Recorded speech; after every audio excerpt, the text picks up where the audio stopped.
untuk para petani semua, saya sudah melihat dan sudah mencobanya. Jadi silahkan coba dan gunakan sistem tanam dari mulai semai sampai dengan tanam dengan sistem semai kering. Itu sangat bermanfaat, efisien dari tenaga kerja, efisien dari biaya. Jangan ragu langkahmu, jangan bimbang hatimu. Ada Ponco Tani yang siap mendukungmu. Ubah lelah. Halo Sobat Tani semua, hari ini Ponco Tani kedatangan tamu yang luar biasa jauh. Rombongan dari Subang, jauh-jauh nyebrang dari Jawa Barat ke sini. Niatnya cuma satu, pengen bareng-bareng belajar pertanian modern. Mereka penasaran banget, gimana sih caranya nanam padi biar nggak boros tenaga dan modal. Nah, hari ini kita bakal ajak mereka bedah tuntas rahasia semai bibit kering dan cara kerja mesin tanam Ponco Tani. Yuk, ikuti keseruannya. Kebanggaan negeri, petani cerdas, petani mandiri. Acara kita mulai dari ngobrol santai tapi padat ilmu. Di sini kita bongkar dulu teorinya. Kita jelaskan gimana caranya nyemai bibit padi metode kering. Nah, kita juga kasih tahu rahasianya agar hemat air, hemat tempat, dan akarnya bisa tumbuh lebat serta rapi. Selain itu, kita juga jelaskan teori cara operasional mesin tanam padi, biar nanti pas di lapangan, bapak-bapak dari Subang ini nggak kagok lagi.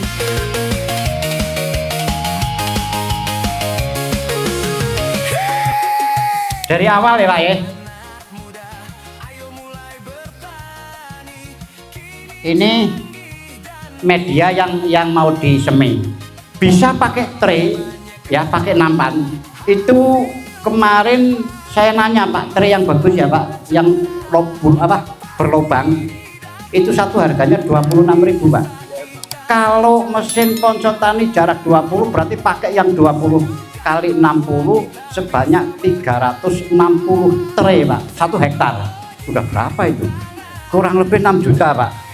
Nanti kalau saya arahkan pakai tray, jenengan nggak jadi semi. Ya, betul. Itu. Makanya ini tak pakai yang paling murah. Ini menggunakan bambu Pak. Jenengan bisa lihat ini saya mau pengembangan lagi. Itu pakai bambu, nanti bambu satu dibelah menjadi 4. Ada nggak sana bambu? Kalau nggak ada nanti ngambil dari sini. Jadi dibelah jadi 4 kurang lebih ini di sini itu 5 cm. Sini juga 5 cm. Kenapa kok dinaikkan? Karena itu untuk cadangan air yang kalau sudah pertumbuhan sudah di atas 5 hari itu harus selalu basah Pak. Nah, berapa panjang lebar ini dan panjang ini? Kalau lebarnya ini kita menyesuaikan Pak. Ada mulsa yang lebarnya 60 cm, kalau dibuka menjadi 120 cm. Kita buka di sini, diambil 5 sama 5 untuk dinding, berarti masih ada sisa 110 cm ini lebarnya. Jadi kita menyesuaikan dengan mulsa plastiknya. Kemudian panjang ke sini, ini potong. Tadi tanya ini kan, ya, ini 12 meter Pak. Ada pertanyaan lagi Pak? Kok bisa 12 meter? Berawal saya dari menyesuaikan lahan. Kemudian tak semai, berawal tak semai 5 kilo. Waduh, arang sekali, nggak bisa Pak. Tak tambah, ya, tak tambah 7, masih kurang kerep. Akhirnya dengan beberapa kali pesemaian, baru tak kasih 10 kilo, hasilnya bisa kerep. Dan itu kalau ditanam pakai mesin bisa ada isinya semua Pak. Kalau lebih arang, apalagi kadang-kadang ada yang nggak tukul sampai itu pas kosong diambil ya kosong itu. Digulingnya juga ambrol Pak. Jadi kalau digulung itu ada ilmunya Pak, di situ rahasianya Pak. Nah, ini itu diisi berarti 10 kg bibit ya, benih. Ini kalau di sini berarti untuk luas lahan itu 3.500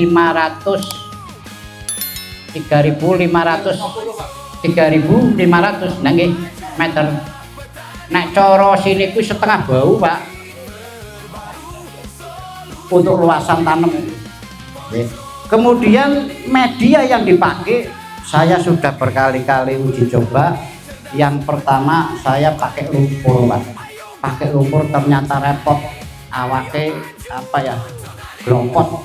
Ada harus saya membuat lumpur, Kemudian setelah itu hasilnya, nah ini. Kalau yang sekarang saya pakai menggunakan ladu, Pak. Ngerti ladu enggak? Radon kalau orang salah. Ladon. Oke. Apa bedanya ladon sama lumpur? Begini. Lumpur kalau kena air encer oke, Pak. Tapi di saat sudah kena panas kering, lumpur kalau kering kan padat. Itu yang akan merusak akar. Keras. Ya. Nah, kalau ladon di saat basah oke, jadinya lumpur atau ndut. Ya. Tapi di saat kering dia akan pecah kayak pasir. Itu salah satunya. Ada lagi, kenapa kok enggak pakai kompos? Sudah tak coba, Pak. Pakai kompos malah nggak subur. Saya Otong Wiranta, Ketua KTNA Jawa Barat. Hari ini kunjungan ke Poncotani untuk menimba ilmu bagaimana caranya bercocok tanam, terutama penggunaan alat tanam mulai dari semai sampai dengan tanam. Datang ke Poncotani sama siapa aja, Pak? Saya hari ini bersama rombongan diantaranya penyuluh, UPTD, terus kelompok tani dan gapoktan, serta brigade pangan datang ke Poncotani. Apa yang membuat Bapak beserta rombongan tertarik untuk datang ke Poncotani? Baik, jadi kenapa kami ingin belajar ke Poncotani? Karena kami sudah menyadari bahwa ternyata tenaga kerja itu semakin hari semakin susah gitu. Sehingga teknologi diperlukan untuk menanggulangi masalah itu. Dan Poncotani adalah salah satu jawabannya.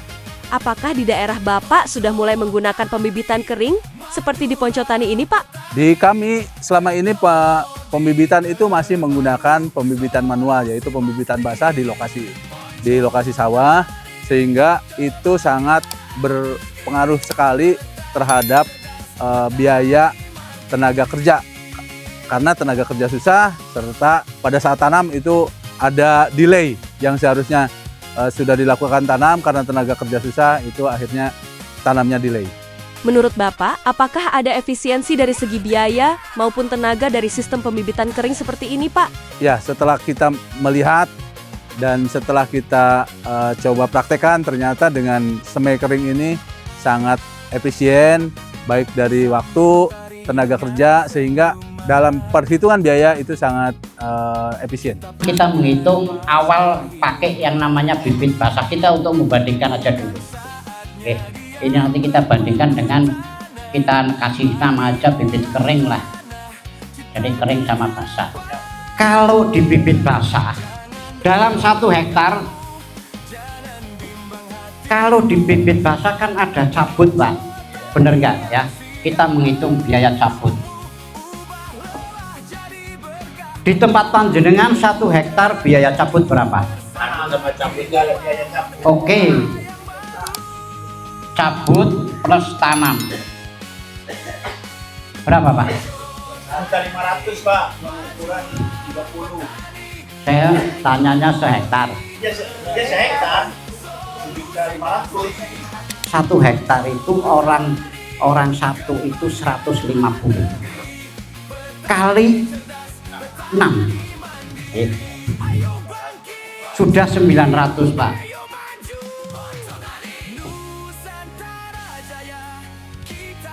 Kemudian biaya tanam sendiri, Pak.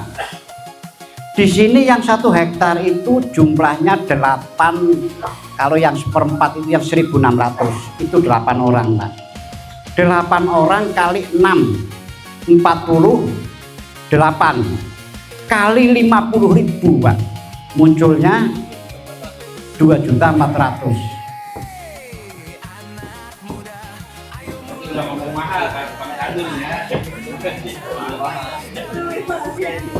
Berarti diulangi kita hasil langsung utang teh. Ini aja kategori untuk daerah timur ini masih murah, Pak. Kalau di tempat jenengan cuma 1.500.000, wah sini banyak nyari orang sana untuk kesini kerja.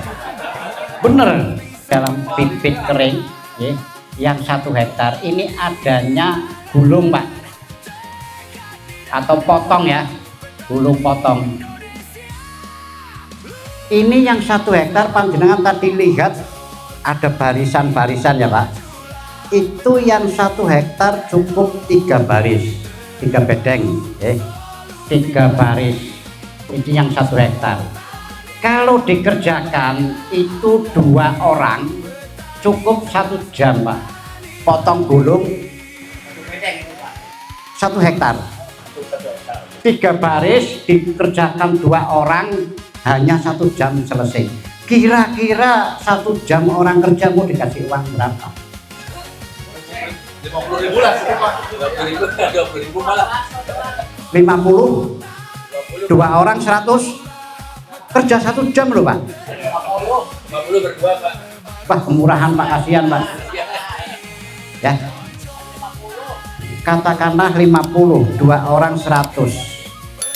Berarti dalam 1 hektar itu untuk gulung tanam ini cuman 100.000.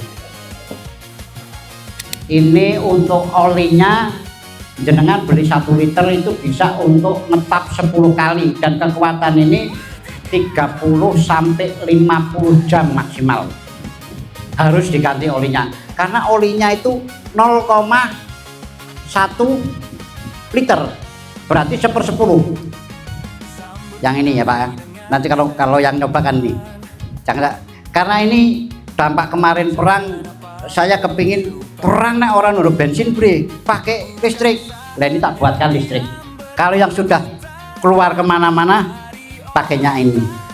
Bahan bakar ini kalau dipakai dalam 1 hektar cukup 3 liter aja nggak habis untuk 1 hektar. Kemudian di mesin ini terus terang bahannya kalau jarum ini pakainya stainless, kalau ini pakainya galvanis. Kemarin ada yang tanya, kenapa Pak? Bahan kan yang paling bagus kan pakai stainless, kok nggak pakai stainless semua? Salah satunya harga. Yang kedua kemarin TKDN dari BRMP tingkat komponen dalam negeri, kalau semua saya pakai stainless berarti ini tidak masuk adalah produk dalam negeri Pak. Kita sudah SNI, hasil ini sudah tak haki ya, hak paten. Makanya ini ada campuran ya antara stainless dengan galvanis sehingga masuk kategori bahwa ini produk dalam negeri. Kalau untuk setelan biasanya kan orang tanam seneng yang ombol sama iwir, ngerti Pak ombol iwir? Ada yang pingin banyak, ada yang pingin sedikit, tinggal setel depannya sini aja.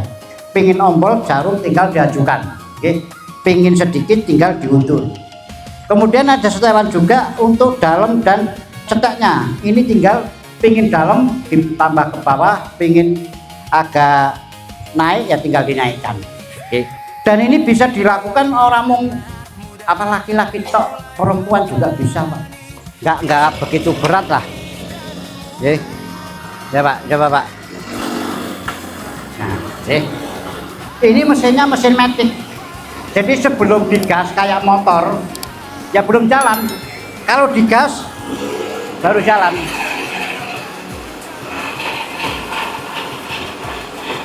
Sama. Yang gede juga sama, digas ya baru jalan.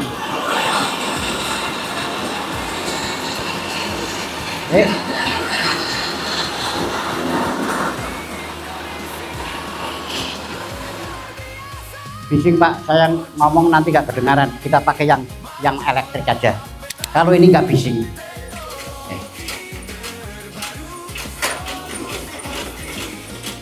Ya.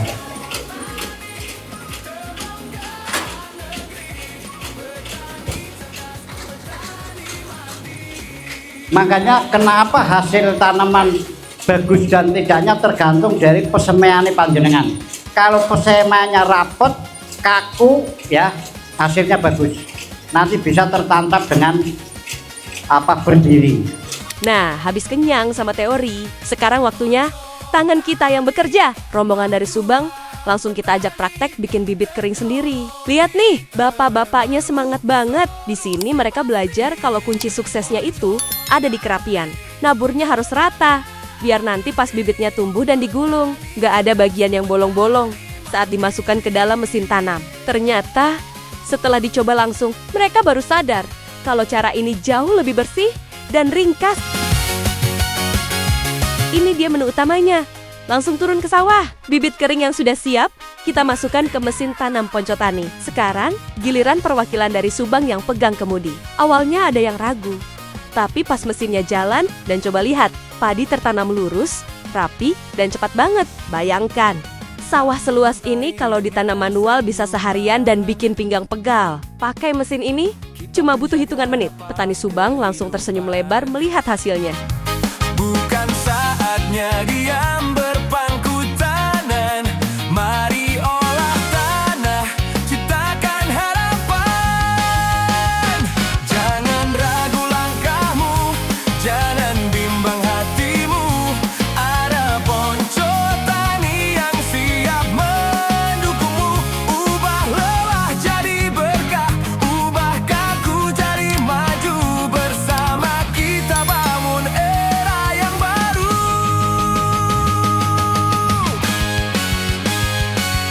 Poncotani, majulah petani.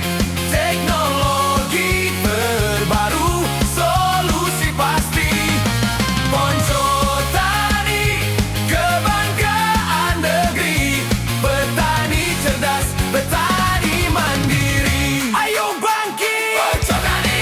Ayo maju, Poncotani. Nusantara jaya, kita sejahtera.